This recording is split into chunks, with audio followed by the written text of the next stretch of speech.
On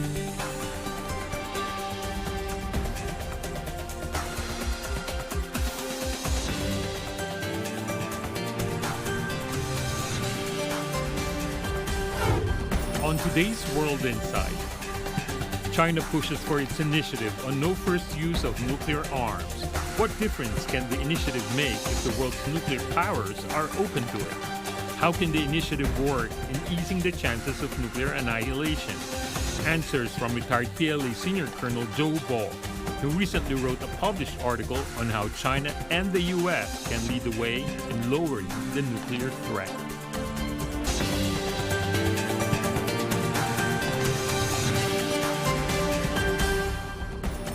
Hello and welcome to World Insight with me, Tian.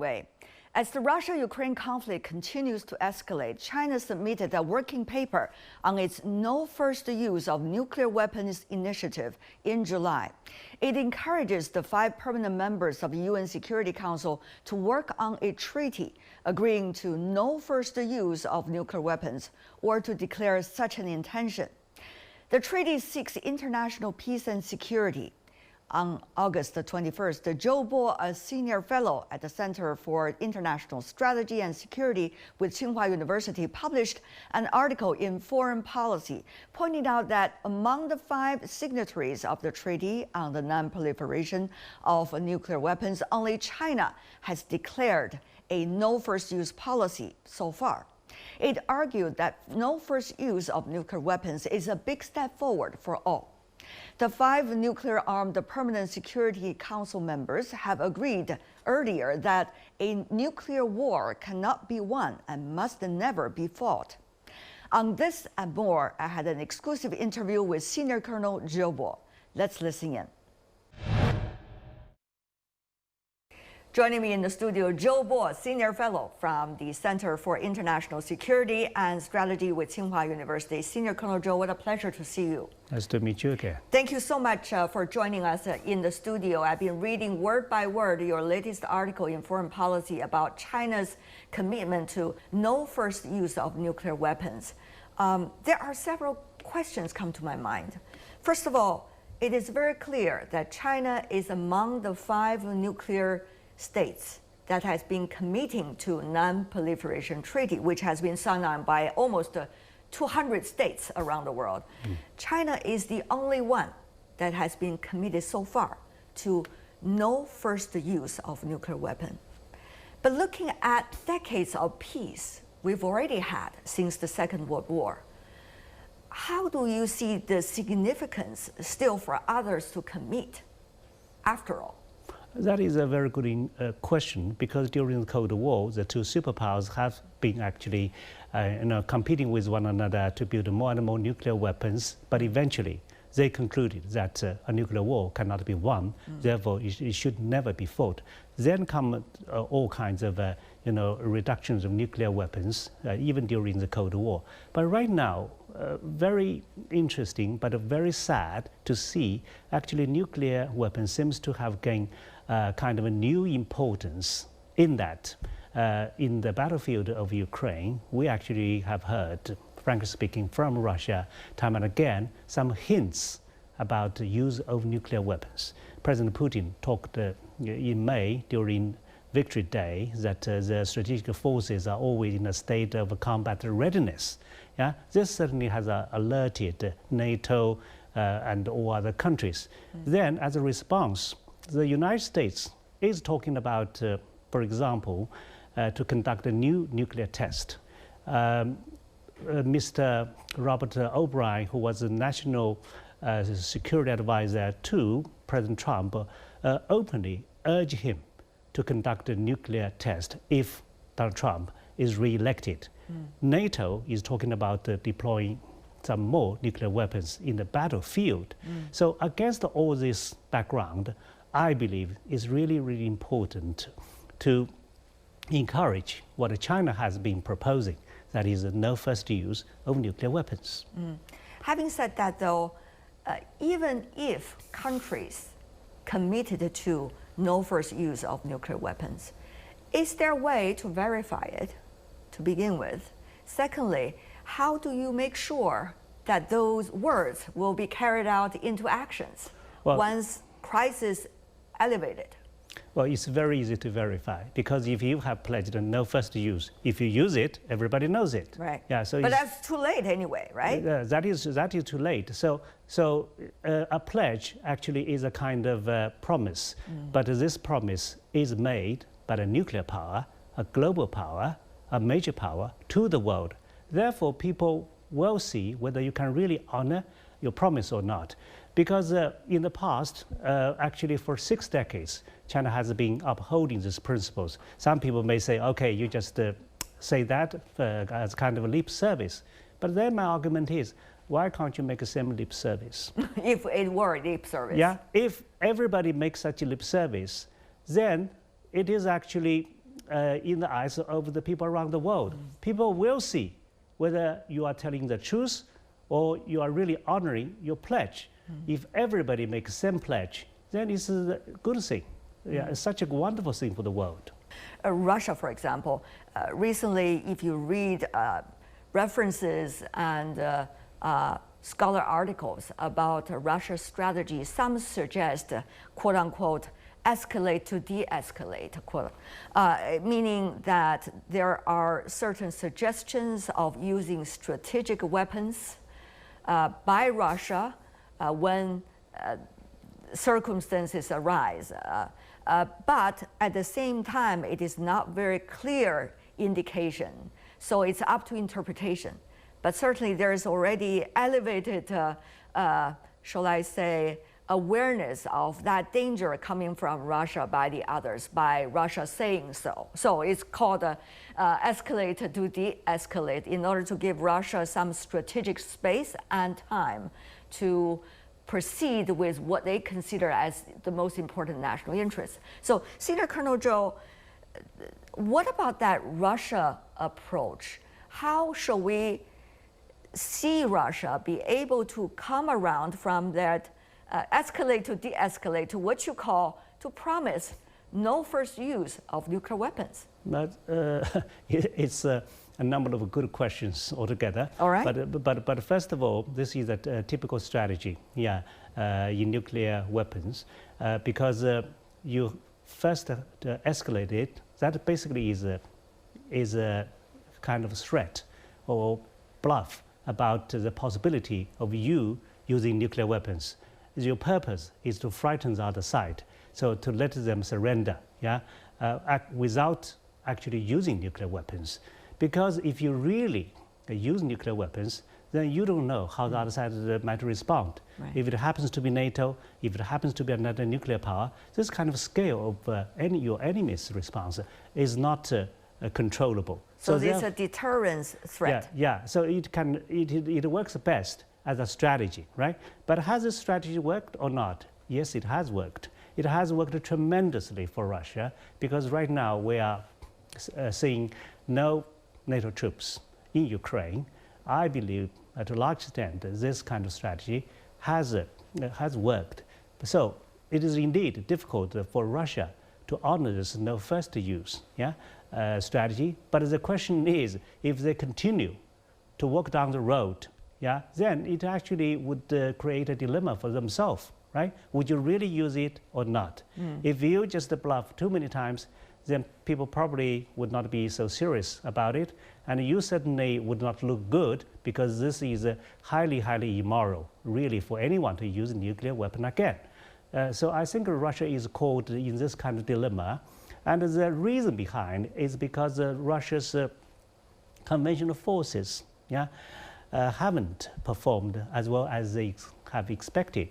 In fact, after the dissolution of the Soviet Union, the Russia's conventional forces have actually become somewhat weakened compared to the time of the Cold War. So that is why Russia actually has picked up this kind of strategy of using nuclear weapon, possibly, sometimes, first. What about the United States?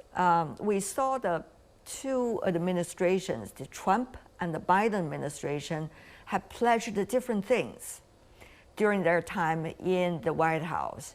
And one might argue they have never suggested clearly that there is an option of no first use of nuclear weapons. So, Senior Colonel Zhou, it seems that Washington is also very far, if not further, away from that commitment.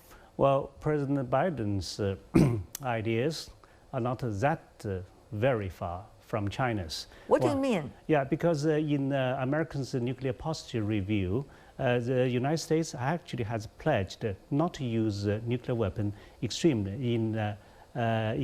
in extreme circumstances in defense of America's vital national interest and in defense of the allies' interest. Then it comes to two questions. First of all, what kind of a vital American national interest need America to use nuclear weapons first?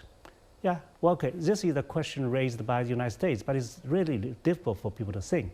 Then it comes to allies. Well, yeah. They try to maintain a strategic vagueness about that and therefore be able to determine what they consider as the enemy. Well, that could be argued like that. But so first of all, you have to think of what kind of a vital national interest the United States would have, yeah, to justify such use of nuclear weapons. I don't think that, at least I don't believe that there is anything like that. And then its allies definitely want Americans' nuclear umbrella. That is true, because in Asia, for example, we sometimes would hear some remarks from North Korea about use of nuclear weapons. But in a real situation, I don't believe North Korea would really use nuclear weapons because geography would not lie, because the whole Korean Peninsula is just 1,200 kilometers. So for anyone to launch a nuclear attack, it would be suicidal because of the radioactive dust. So therefore, I believe this kind of a scenario is just a hypothetical scenario. Now, Senior Colonel Zhou, according to the latest media reports, one I read lately from the New York Times, a classified document approved in March, it suggested the U.S. President Joe Biden ordered U.S. forces to prepare for, quote, possible coordinated nuclear confrontations with Russia, China, and North Korea, meaning the DPRK, end of quote. Now, how do you articulate, Senior Colonel Zhou, media reports about suggested government decisions in the U.S. that seem to paint what they consider as a perfect scenario for the U.S. to use nuclear weapons? I think this is totally unjustifiable. I'm aware of what you said, but first of all, think of this kind of relationship, yeah, among China, Russia, and DPRK. Is there such an alliance? No. I think everybody would agree that there is no such alliance. Then how come we could have this kind of a coordination, yeah, of nuclear weapons against the United States? Yeah. Then, if there is no such a kind of alliance, then America's nuclear arsenal is 10 times bigger than China's, even if CPRI is correct, right? Because they have 5,000 and we have 500. Yeah. So therefore, why would they be alerted? Yeah. People talking about how China's nuclear modernization has been going on.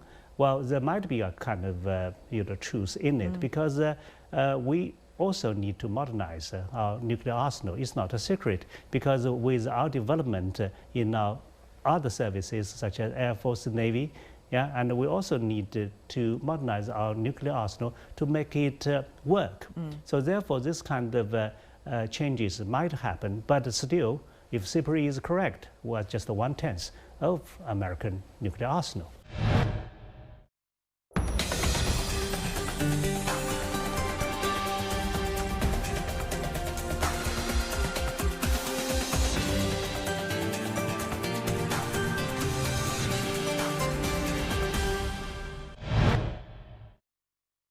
China and Russia, when the two leaders met in the year 2023, they were suggesting to the rest of the world about what they consider as the nature of any possibility of nuclear war. Tell us more about that. Well, what you said is true, because during President Xi Jinping's visit to Moscow, we had a bilateral agreement in which this sentence is mentioned again: nuclear war cannot be won, therefore it should never be fought. That is extremely interesting, in that Russia in the past has actually hinted about the use of nuclear weapons, but after the two leaders meeting, so we come back to rationale. It seems that, okay, people are talking about the old, same correct things. So this actually is China's contribution, I would say. I remember it was reported widely all over the world about that statement. Right, because that would be a huge relief for the whole world, if Russia declared that it would not use nuclear weapon in Europe. And this has been China's policy. No use of nuclear weapons in Europe, because we, from day one, is against the use of nuclear weapons, especially against nuclear weapon-free countries or nuclear weapon-free zones. What about China and DPRK, since these three countries have been mentioned? China has been one of the most active players in the six-party talks. Well, what is six-party talks? It's about countries that see there should not be any nuclear conflict on the Korean Peninsula, or in other words, should be non-proliferation on the nuclear peninsula. DPRK, South Korea certainly participated, so did Japan, and China, United States, Russia. So when there were suggestions coming from the Biden administration talking about China and DPRK in alliance for any kind of a nuclear attack, what went through your mind, Senior Colonel Zhou, while knowing very well the history of six-party talks? Well, there are a number of questions in your good questions, because China and the DPRK actually had a mutual treaty in the past, but I believe that this treaty is very much dormant, because you would have no evidence whatsoever of China strengthening its military ties with North Korea, as we actually have done with Russia. We have a lot of exercises, so on and so forth, but you never read any report that China and North Korea doing joint exercises, so on and so forth. It's interesting for you to mention North Korea because actually it is a de facto nuclear weapon states. Now, just now we were talking about the 5 nuclear powers who at the same time are members of the UN Security Council, but then there are 4 de facto nuclear weapon states, India, Pakistan, Israel, and DPRK. So that is a fact. When we come to six-party talks, of course we know all this, the 5 countries would try to resolve this issue, but they actually have failed because they did not succeed. But anyway, this is a great attempt in non-proliferation. So no first use actually is also part of the non-proliferation, right? Because if all these countries behave themselves to conduct a self-restraint, then this certainly is good news for the world. What about the situation now? As we see, people would say, the geopolitical competition between China and the United States. There is also what some believe as issues in China's neighborhood, while China holds very dear to its heart territorial integrity and sovereignty. So how do you understand China's position now? Can China stick to its commitment of no first use of nuclear weapons? First of all, I think China can and should really stick to no first use of nuclear weapon, because everybody can wait and see whether China will honor its promise or not, right? China has been, right? Since the year 1964. Of course, So unless China use nuclear weapons first, then people would say, China has been upholding its principle. But there are indeed some people from the United States talking about a scenario in Taiwan that, okay, PLA might be the first to use nuclear weapons if PLA failed in a conventional warfare. And then there are you heard scenarios like this being thrown around a lot. And then there are other people who say, okay, because our American conventional forces would not be strong enough to deter China, therefore we should be the first one to use nuclear weapons in Taiwan Strait. So you have two kinds of people who just argue in different ways. But I would say on the first scenario of PLA using nuclear weapons first against what we call the compatriots in Taiwan, this is totally impossible. First of all, there is no guarantee that we have to use force yeah, to resolve this issue, because we in China are still talking about peaceful reunification, right, because we believe it's still possible. So there are three conditions in which we might apply non-peaceful means, yeah, to resolve this issue. But I believe we would never, yeah, use nuclear weapons against our own people. Then why do you think, as you said, in the US there are scenarios like this being created about China's possible use of nuclear weapons as they claim? Why there are so many different versions being invented? Well, I think that is because they are thinking about a scenario that mainland China uses conventional forces but could not win. But we cannot afford to lose. Therefore, we have to use something decisive. That is a nuclear weapon. I don't think so, because if you compare the military strengths, yeah, between the two sides across the strait, I would say with certainty that our military strength is overwhelming. Yeah. But then there is a question whether the United States would come to Taiwan's assistance or not. That is a very ambiguous question, right? But from what we have read, I would say that there are more and more reports, yeah, telling us that actually the United States is not as confident as before to be involved physically in a conflict in Taiwan Strait, because the PLA is growing stronger. It's too far away from the United States. The United States do not have many military allies who are wholeheartedly supportive of American involvement, so on and so forth. What about China's neighbors? Now we see China and Japan are still struggling with the history issues, while at the same time, Japan has been quite aggressive in expressing its views about what they consider as the Taiwan issue. Now, also, we see China honor its territorial integrity and sovereignty, and the latest we have seen in the South China Sea, for example, what's going on between China and the Philippines. Even though those are only minor stories on a daily basis, but people are looking at what could be the scenario. So, Senior Colonel Zhou, your thoughts on this? Well, you're right in pointing out that China actually is the only major power who hasn't resolved this issue of reunification. So China actually is still divided, right? But then, as I said before, geography would not lie. Then I tell you another thing that would not lie, that is the defense budget. For decades, China's defense budget remains under 2%, which is a NATO standard, of GDP. It tells you a lot about China, because no matter what you say, right, your defense budget tells best about yourself and about what you think. Then it tells you about China on what? It tells that China is confident about itself. It tells China is confident about the whole regional situation. It tells that China is even confident about managing China-US relationship. Because if you panic, what are you going to do? You're going to increase your defense budget. And this is exactly what has happened in recent years to India and to Japan. Japan actually has doubled its defense budget, right? Because it has lost its kind of calmness of mind. For some reasons, it is decided to drastically increase defense budget. But China is stable. China is calm.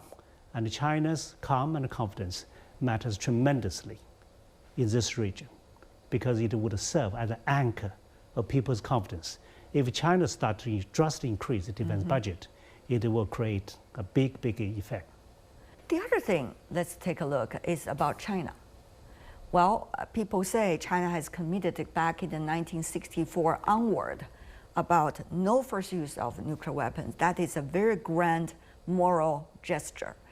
But certainly it has implications about the nature of China's nuclear power, and also about what China wants to do with its military power. So, Senior Colonel Zhou, as a former member of China's PLA, how do you understand the real purpose of China's nuclear weapon development? I think China's nuclear strategy is still to keep it small but effective. Yeah. Then the question is, how small is small, right? And so you can never say that, okay, being small means it is 100 or 200 for sure, because it has to change with the changes in the international situation. Right. Yeah. But I believe this kind of attitude of pledging no first use would work best, because if just think of it, no matter how many you want, if you say, I want to be the first to use, that gives people some sort of assurance and relief, right? Because if you violate that, people will know that, yeah?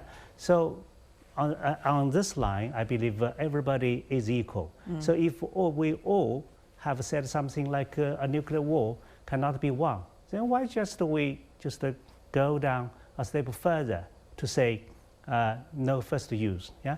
And this is politically relevant in that all the 5 nuclear weapon states have actually made another pledge, that is non-targeting of nuclear weapons at each other. This happened in after India-Pakistan nuclear test in 1998. Then China and the United States quickly came to an agreement. Okay, we too would not target our nuclear weapons at each other. Right. Yeah. So because China and the United States have agreed, it becomes very easy for the other 3 countries to join. So we have a record. That is, 5 nuclear weapon states have agreed not to target nuclear weapons at each other. This is good. But the other thing is, how do you know that we're not targeting at each other? Right. Because it's not verifiable. Although it is not verifiable, at least this is a good gesture. Right. Yeah, it gives people some kind of relief. But if we agree on no first use of nuclear weapon, one step forward, certainly. Yeah. But if we agree on no first use nuclear weapon, this would be another much bigger step forward. How important are nuclear weapons? My answer is they're not so important. Look at the United States, who has fought Vietnam War, Afghan War, Iraq War. But the United States has lost the war. Again, the Soviet Union lost its war in Afghanistan. And again, Russia is not winning, at least at this moment, a war in Ukraine. So nuclear weapons have not helped them. So that is my answer.